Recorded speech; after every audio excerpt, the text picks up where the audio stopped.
I was reading them all these stories, and I thought, but why aren't there people like me or people like them? My children are biracial, and I thought that the only way I could write, they could read stories that are from people like me is for me to write them, and that's how I started. Actually, my children inspired me to write these stories. My children are grown now. They're like one is mid-20s or early 20s, and the other one's like 17. So yeah, so they inspire me. That's amazing. That is really, really lovely. It's always nice when you have those, those personal reasons, especially like you say, not feeling like you know, could fit into maybe that will get into the literacy world, but just pushing through and doing it anyway. It's very inspirational. Yeah. Thank you. Yeah. So, Oh, the next question is about your book. So, obviously, you can see your book in your background. So, what inspired you to write this book? And if you could show our audience a few pages of it. Yeah, I will do. I'm just trying to get it right. Oh, here on the camera, it's so weird. Okay, so this angle, I guess. So this book is called I Love Chinese New Year. And I wanted it to be called I Love Chinese New Year rather than I Love Lunar New Year, although that's what the world calls this festival, Lunar New Year, because it's to be inclusive and to be more diverse, and that is fine. But because I was writing it from my position as an ethnic Chinese who grew up in Singapore and Malaysia, um, where I come from, we call it the Chinese New Year because the immigrants who settled in British Malaya, Malaysia and Singapore, are Chinese. So we don't refer it to it as the Lunar New Year. In fact, we don't even say Chinese New Year. We actually say New Year. I mean, you will never call it the Gregorian New Year, right? You just say New Year. So to us, it's also New Year, right? So the illustrations, they're beautiful. They were illustrated by a China-born, Norway-based illustrator called Shin Lee. Her name is Shin, and if you look at getting the angle right again, here we go.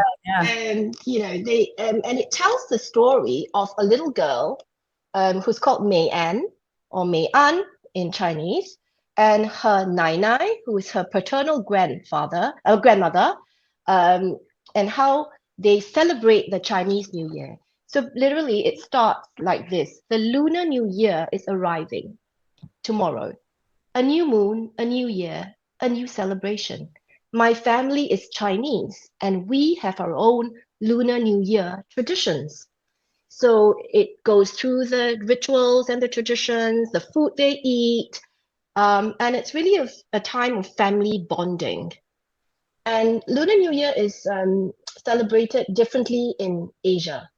I mean, in China, it's a big celebration. I mean, people just stop working and they go home, don't they? Holidays in China, so yes. I mean, they do have many days holiday in Hong Kong as well. Yes. Yeah,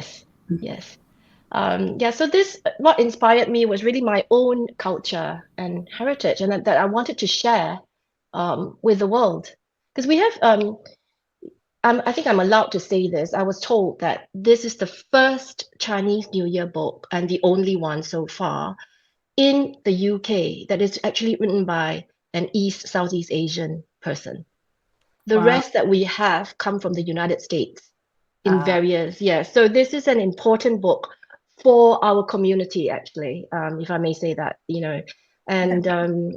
and it celebrates something that lots of people celebrate, like in Chinatown, when we go to Chinatown in London, for example, Liverpool, for example, or where there is a Chinatown in England.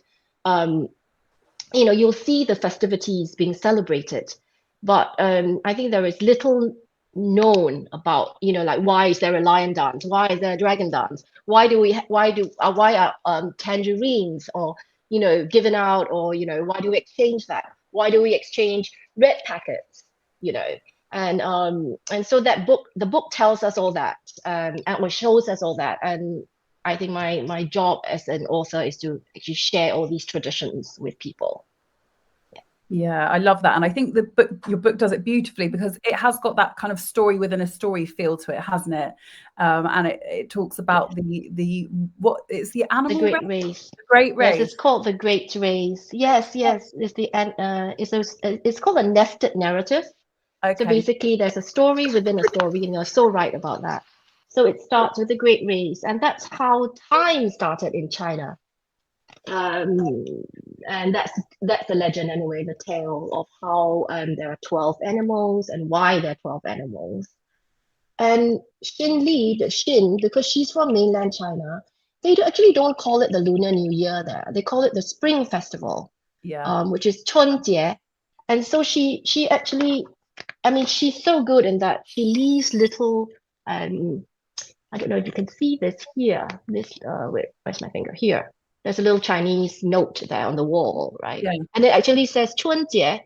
And so she lists little details, that word is here again, to actually share her culture as well, through her illustrations. So I thought that was really a wonderful way to tell people that there are various names for this festival. Yeah, that is so true. That is, and I have heard it referred to as the Spring Festival, like you say, but it's interesting to know the reasoning and behind, and why certain areas might say it's one thing and the other. It's nice to learn that. Actually, Yeah. Katie has just said, I didn't know much about the Chinese New Year until I started working at Yes Baby. This is one of our colleagues who's watching. Hello, Said, Katie. I'm loving that I learn something new every year, and your book looks incredible, and I can't wait to get my hands on a copy. Thank you. Yeah. Thank you. Yeah. I think I also need to say that in Vietnam, because the Vietnamese Lunar New Year is also on the same day. I mean, my aunt is Vietnamese because my uncle married a woman from Vietnam, and they celebrate it too. And it's called Tet. Or maybe I massacred the word because I don't speak Vietnamese, but it's spelled Tet, T-E-T, for our Vietnamese listeners. And in Korea, it's also on the same day, and I'm just going to massacre this again. It's spelled Seollal. So I'm just going to say it. So Seollal in Korea. I'm so sorry, Korean listeners, if I've massacred your word for the Lunar New Year. So that's why it's called the Lunar New Year, because it really is based on the moon, the cycle of the moon. Yeah. Fantastic. Thank you very much for sharing that. Right, I'm just having a look on my list. My next question was about your Chinese or lunar, or I'm just going to say, what are your New Year traditions? As you say, you wouldn't call it that. Thank you. So what are your New Year traditions? Yeah, my personal New Year tradition is actually to can you see the pineapple behind me? The pineapple. Yes. Yeah. Yeah. So in Singapore and Malaysia, the dominant I mean, we say dialect, but actually it's a language. The dominant language, China has over 300 living languages, is Fujian or Hokkien, and the pineapple symbolizes wealth because it's in Fujian it's called Ong Lai or Huang Li in Chinese. Right? So in Hokkien it's Ong Lai, and Ong Lai is a kind of like a pun. Chinese people love puns, and it's a pun for like wealth coming or come wealth, to invite wealth in. I mean, wealth isn't always about money. It's also about abundance. Auspiciousness. I mean, who doesn't want good luck, right? Who wishes bad luck on themselves? Nobody. So it's all that. It's about abundance. It's about being happy, right? And my tradition is actually to eat pineapple tart, because this is one of the traditional cakes that we have in Singapore and Malaysia. And this one here is actually made by a Malaysian baker. She loves making all these traditional cakes that come from Malaysia and Singapore. And I just order from her. And they're yummy. They're so yummy. So that's my tradition. They sound absolutely delicious. Amazing. I want one now. I think I need to get some pineapples for my house because, like you say, who doesn't want good luck? Yeah, totally. And then in China, on Taiwan, and other places also in Singapore and Malaysia, they have this cake called the nian gao, which we can also buy in Chinatown here. And you can see here Nai Nai. Oh my God, fingers going wrong way. Nai Nai is feeding Mei An a slice of nian gao. You know what? My mom used to make it. When I was little, my mom used to make by herself. Yes. Wow. It was so yummy, and I don't know how to describe it. It's some kind of rice cake, but Yeah, it is very soft, but it's very sticky and it's very sweet. sticky. And Yeah, it's yummy. I love it. And my mom would like slice it and then she'll fry it a little bit. So it's also crunchy. So it's actually it's made of sticky rice, pounded, and then caramelized sugar, and then they steam it, and that's that is the tradition in most countries that I know. Yeah. Wow, this sounds amazing, and you're actually making my mouth water at this moment. I really want to try some. Ken, you said your mum used to make it for you. Have you tried making it yourself? to be honest, probably not. I'm sorry. Yes, I remember when I was little. Chinese New Year is always like really fantastic, really exciting like festival for us, especially for kids, for myself. Yeah. Because I lived in China up to 13 years, and then moved to Hong Kong. At that time, we just loved Chinese New Year because every time when Chinese New Year coming, and then we got a long holiday, and secondly, and then we had so many different type of foods. Yes. Like every day, just like eating. Yes. For me, and eating, paying firework, paying with my friends, and at the same time, I also got a red pocket money from you. Yeah. So It's kind of like Christmas, isn't it? It's the same, like all traditions are quite similar, aren't they? There's a lot of food, there's family involved, yeah. lots of love, presents, gifting. Yeah. And sometimes the most exciting thing in our small village, and sometimes we can see the dragon, we can see a lion, people playing it, and they celebrate the Chinese New Year. So it was quite exciting. Yeah, you can see me and here with the dragon. That's incredible. Hey. Yeah. And then we as a kid, we just following all this dragon, lion, follow walk around the village, and then we just follow them. And then Yes, how fun. Oh my yeah. goodness. Yeah, so fun. That sounds amazing. Absolutely amazing. Beth, you want to take the next question? Next question. So could you tell us a bit about your writing style and what other books you have written as an author? Right. Thanks for asking me that.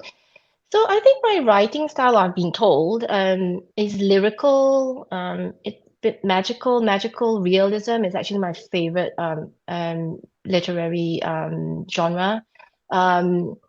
So I like that, and I love telling stories because I love reading stories. So I love telling stories. So I think that I would say lyrical and magic realist, like that's my style. So what was the other question again? Sorry. A couple. Tell us about your other books. Oh, yeah. So I have other books coming out that are to be announced, so I can't really talk about them. There's always this little bit of a hush in the publishing industry, but only because I think they want to keep the excitement for later. Yeah. So I have other books coming out that are also some of them are based on the festivals. Like Mid-Autumn. So next to Chinese New Year, for the Chinese people, 1 billion people celebrate Chinese New Year or Lunar New Year. 1 billion. I can't even wrap the number around my head, but anyway, so many. 1 billion people celebrate this festival, the Lunar New Year. And the other big festival that is celebrated is the Mid-Autumn Festival, which comes around Mid-Autumn, around August time, again, following the lunar calendar. And that festival is when we have mooncakes. So it's also called the Mooncake Festival. It's also called the Lantern Festival because we carry lanterns and we go around. It's really fun, and it's actually based on the story of one of the 4 love stories in China, called the two characters involved are Zhang E and Hu Yi, and there will be a book coming out on that. So there'll be a great festival to celebrate again. a few others. And I've just recently also published these 4 books. So you can see these are what we call creative nonfiction or picture book biographies. So these are based on 4 artists that come from Southeast Asia. She's from the Philippines, Anita Magsaysay-Ho. Effendi is from Indonesia. Chua Kian Ting is from Malaysia. And Liu Kang is from Singapore.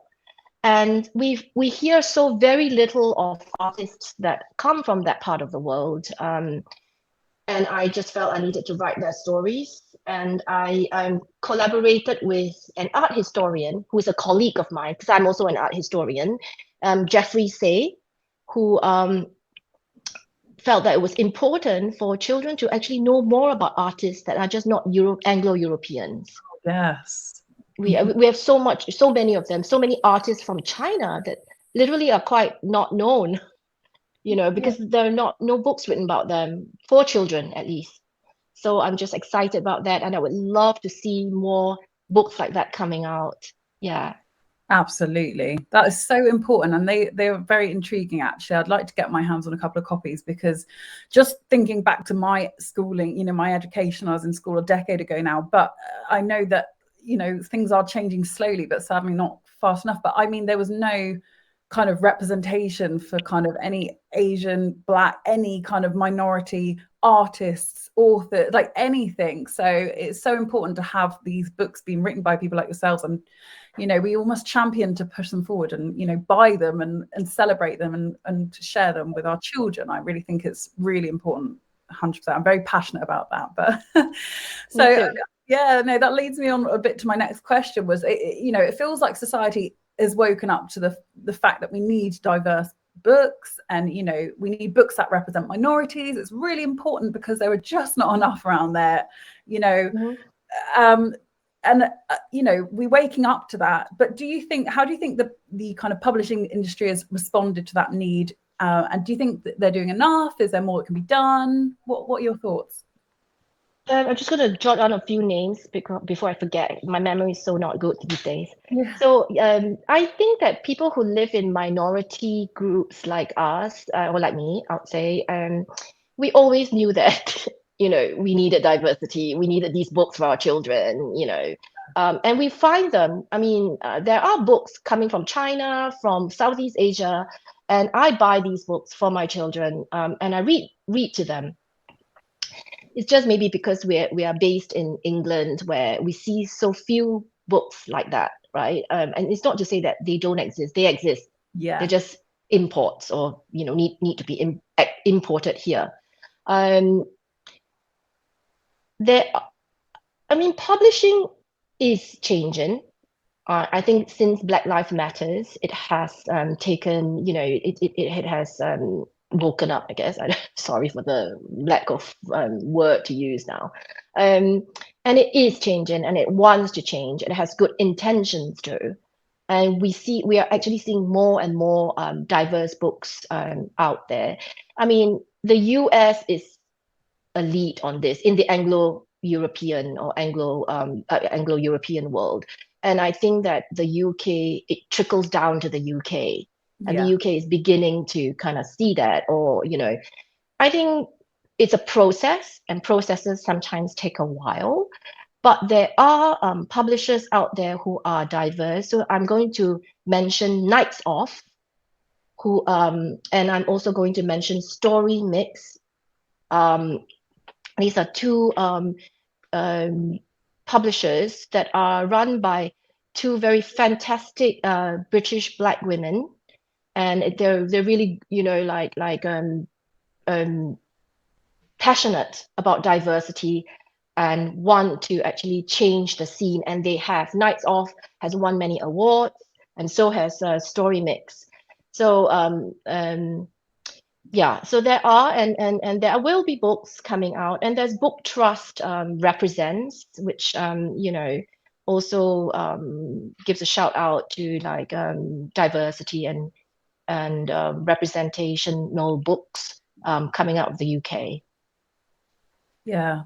So yeah, Beth, have you heard of those publishers that were mentioned? Yes, Nights Of.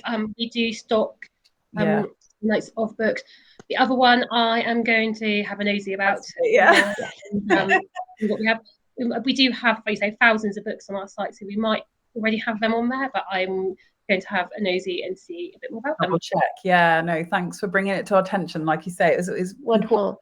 And we always try and expand, aren't we, to make sure that we have all this representation for sure. No, thank you. And yeah, sorry, I'll let Beth jump on to the last question. So could you talk to us a bit about the writing essentials and some of the work that you do for that? Oh, okay. Writing essentials is where I coach writers who want to write. So I run workshops and tutorials. For aspiring and emerging authors who want to write picture books for children. So I write across the age range. So I've got a YA book at the back there in the pink and blue. I mainly write, because I enjoy writing, I enjoy storytelling, as I said. But I'm known for my picture books because I love the medium. Actually, I love the art and the words combined to tell stories. So I get to work with a lot of very talented illustrators because I don't illustrate, and that makes me feel very fortunate and very lucky. And so this is what the Writing Essentials does: is I coach writers who want to write picture books. Or who just want to write it. I also offer editorial services, and I focus quite a bit on sensitivity editing, which is something quite new in the industry. I mean, newish. It probably started in 2016, and that's what I do. So I get projects from publishers and individual authors who want me to go through fine comb their books and their manuscripts, really, to look for issues that are problematic, that could be problematic. And these are usually people writing outside of the communities they're writing about. So that's what sensitive editing is. So that's what I do there. That's very important. That's very important for sure. Definitely. I suppose, especially if you can get a mistake like that and it can make or break your career, I think. So in this day. So I think it's very, very important. Well, if we've got any aspiring authors, then here we go. Just if you need some assistance or some direction, then Eva's your girl for sure. Well, no, thank you. I'm just going to take this opportunity to say, if anyone would like to ask any more questions, we've got some comments trickling through. But if anyone wants to ask a question, now's your opportunity. And I'll just read out, we've got a comment here from Simone. And she said, as a child, I really wanted to learn about different cultures and countries. And unless I read non-fiction books, it was so difficult to find any books. I now learn so much from the books I read to Ted, her little boy. I love the range of diverse books I can buy at SBB, and Book Club, because they offer a book club subscription service. Always has an amazing selection to choose from too. Oh, thank you very much, Simone. Thank you so much. Yeah, we always try and make sure we get, like you said, it's just opening people's opportunities so that they can, engage and request diverse materials. So it's just very important. And I know it might sound like a broken record, but it's just something that is very passionate for me. I'm very passionate about it. So it's nice to talk to like-minded people such as yourself. So thank you very much. Ken or Beth, is there anything you wanted to add before we wrap it up? Because I know Eva's busy and she's got lots of things to be getting on with today. We've taken a lot of her time. So no, not at all. Thank you. I want to wish you a happy new year for yourselves. We did have this book, your book, I Love Chinese New Year, as part of our book club this month. As we said, we felt it was really important to show it off to the world, because it's important messages, and it's important for us to be able to show our customers different cultures, and say New Year is very important here for us here at SBB. So thank you very much. Thank you, Beth. Thank you, Eden, and thank you, Ken, and very much for thank you for joining. I think your book is very exciting. If I don't remember wrong, I think my daughter may take this book to the nursery yesterday to to the other kids, because in the nursery they try to talk about the Chinese New Year. Yeah. Yeah, so my daughter bring the 旗子 and the books to the yes, correct. Oh, lovely. And then yeah, took to the nursery to try to talk about my daughter only 4 years old. Oh, Yeah, but she loved it. Yeah. yeah. Thank you so Lovely. much. Thank you very much. Yeah, thank you. And like we say, the I Love Chinese New Year is available to purchase. And Beth has just quietly put it's part of our book club this month. But thank you very, very much, Eva. Have a wonderful new year. And I hope that we can catch up with you later on and hear about some of the new things that are happening for you. It'd be really exciting to catch up. I would love to catch up. I'd love to catch up. Thank you. To hear about your new book when it comes out, when it's out later on. So that'd be amazing. Thank you. Amazing. Thank you. Thank you Thank so you. much. And thank you everyone for watching. Thank you.